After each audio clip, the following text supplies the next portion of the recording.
Just wanted to mention this member card idea. This is for Colorado Public Radio, but it's actually a nationwide thing. So these member cards you get if you, let's see, what's the level? Oh, $10. It's $10 a month, and then you'll get one of these member cards, which gives you 2-for-1 dinners at local restaurants, that sort of thing.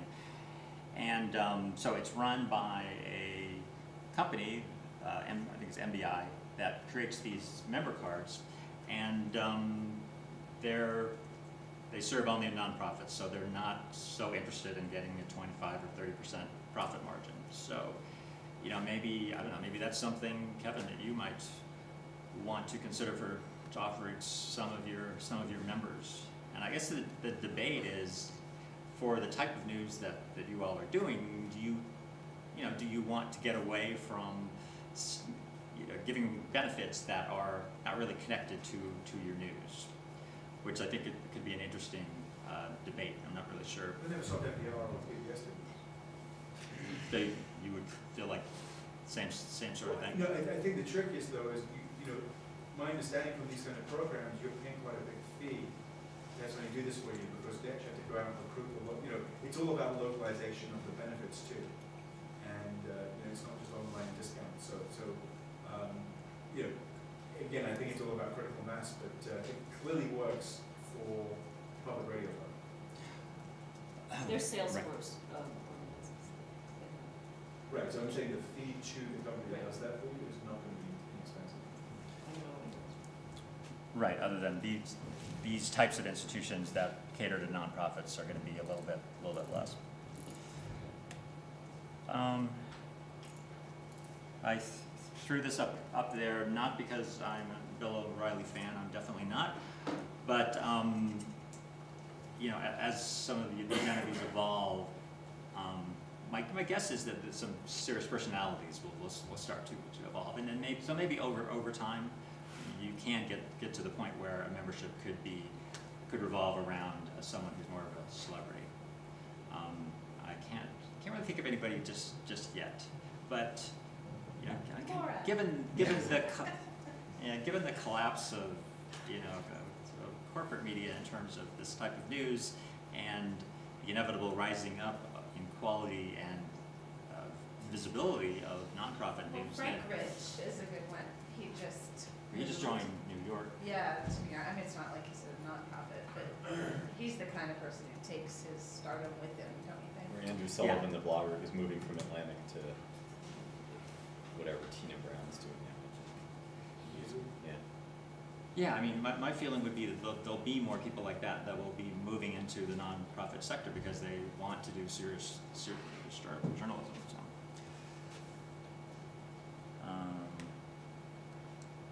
And here's another kind of strange one, fark.com, which basically is a way to share funny, unusual stuff on the web. And it's a pretty popular website. And if you contribute something, it's like it's so busy that your stuff or your comments will tend to get buried. So their idea is, okay, well, if you pay, you become a FARC pre-member, total FARC member for $5 a month, then you get this access, like your comments will rise up higher. So for, say, a popular site, that potentially be interesting. Anyways, I just wanted to go maybe through a few slides that just have hopefully some ideas where we can get some discussion going. And one of the things that we're finding is we're looking through the membership programs of the nonprofit news sites is that it's primarily please fund us because we're doing really good things and we're saving democracy and all that good stuff. And well, I guess Frank Moyes kind of got to that a little bit earlier. Do you guys really think that should continue to be the primary message in terms of a membership program?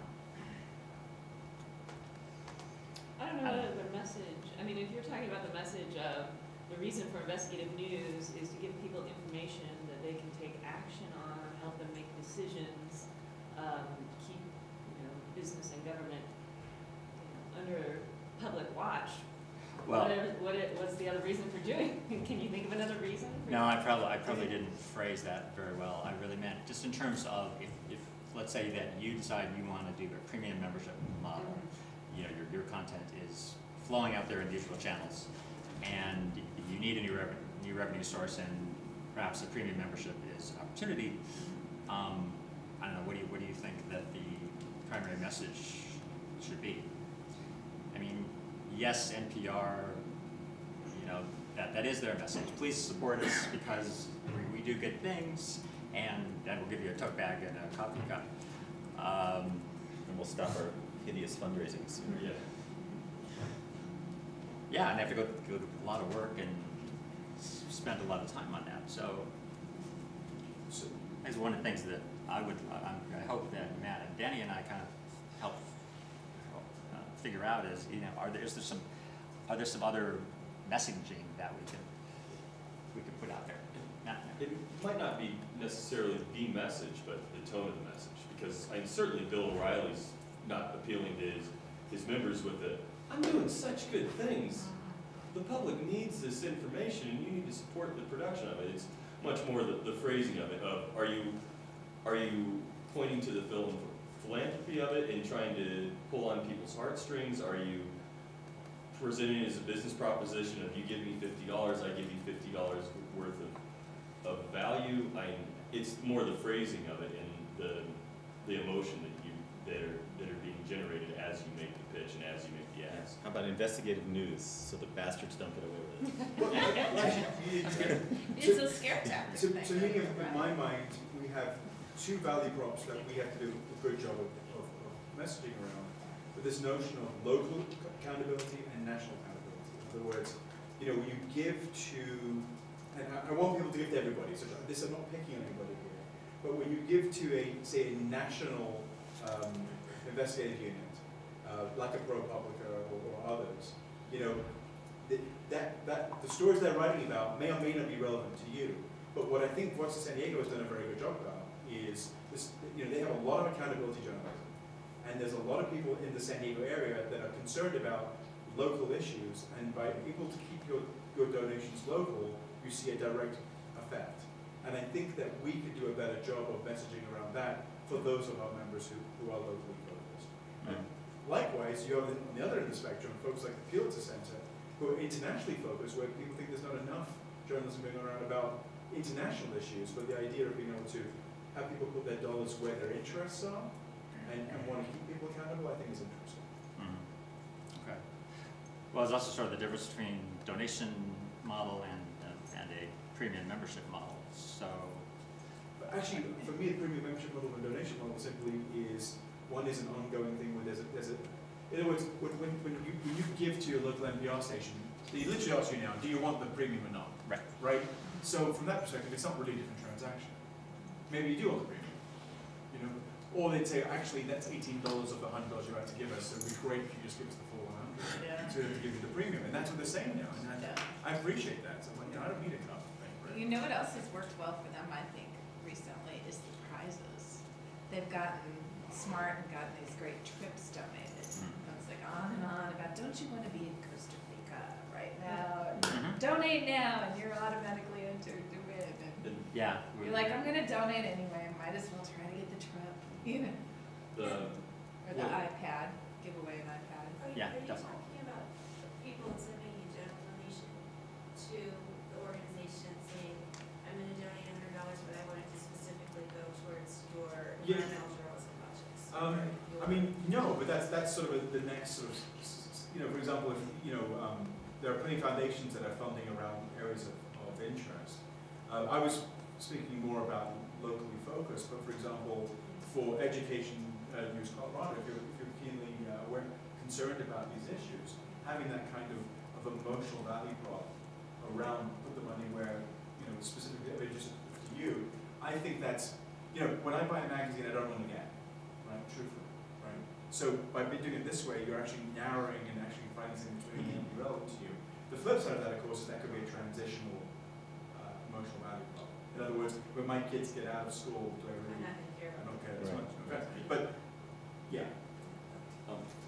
Rocky Mountain PBS actually sets up their donation solicitation like that. When you look at the $50 to $100, $200 level, it's based around your show. And they redesigned their website in the last month, but a year ago, it used to be that the landing page would direct you to select a show first. And it wasn't about giving your money, it was, what show do you like here? And then you'd go to Inside Washington or whatever your favorite PBS show was, and then they would offer you a handful of rewards that would be geared towards that show. So if your favorite show is political, you might get a book on politics. If it was more a nature show, you might get a nice coffee table book with some beautiful pictures of the Colorado scenery. And they catered it in that direction. And then at the same time, to build off what Kevin was saying, they followed it with, or if you want all your money to go towards PBS, skip the book, skip the reward, and 100% of your donation will be beneficial to the show that you love so much.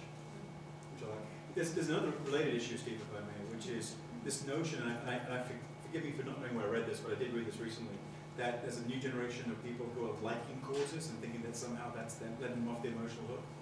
But it does nothing for the cause, right? So just because you like a cause on Facebook doesn't help in any way, shape, or form, right? Right. So the notion of how do you, and I think there are people that are looking at this, how do you actually turn that into philanthropy on a consumer level, which again, we're getting away from your membership question, but this all goes to the idea of affiliation on an emotional level or an intellectual level around an area of topic, which we need to get people excited about, which is investigate journalism. Right. Okay, well, let's just go on to this next one, which is what are the best alternative selling points for nonprofit news premium membership? So Alan, pointed to the most obvious one, and people seem to be having some success at with events, exclusive access. I also just wanted to throw out the idea of and Matt and Danny and I are kind of trying to think this through. Also benefits that are not tied necessarily to the news product, but maybe they are, the demographic that you have for your audience will have some affinity for. So the public radio member card is the obvious one, and I don't know, unless anybody has any ideas, maybe we've kind of talked. But we're actually talked that thinking one about through. trying something like that, because we have a sort of ancillary site called Ed News Parent, which isn't really a journalism site, but it's a parent resource site. And we're really having trouble driving traffic. So we're going to actually try going to places where we think there's no connection to the content, but as you were saying, readers go like Whole Foods and basically say, just give us a coupon to put on our site. We won't charge you anything for it right now, but have it be an offer that maybe isn't available anywhere else. It's some money off goji berries or something that are and then 20 cents off or whatever. And we'll only have it there. We'll see if that starts to attract some readers. So not necessarily related to the site, but thinking about who the readers are and other things they might like. I think it makes sense. I know this was for nonprofits. I don't know how it would work on other platforms, but at least on a very local level, some things that have been going on a lot recently with businesses and nonprofits is like you can go to Conor O'Neill's and you can basically work with them where you have one night a month that is the night for your nonprofit, and you have 5% of the profits from that whole night sales go to your nonprofit. And Whole Foods does something like that as well, where you have a whole day where a certain percentage of the profits goes to you. So you're not necessarily even selling your cause. People are enjoying their beer or their music or their grocery shopping, and then they get to automatically, without adding anything extra to their bill, feel good about having done something good with their dollar that day. So would that be that members only are invited, or? No, it's the Okay. entire Everybody, right? public, yeah. Right. Yeah. And also potential recruitment But event if you do have a the member business is program. because they think, because the nonprofits will advertise the event for that day. So the business is like, because they're going to draw in extra business to their particular. Yeah, nice idea.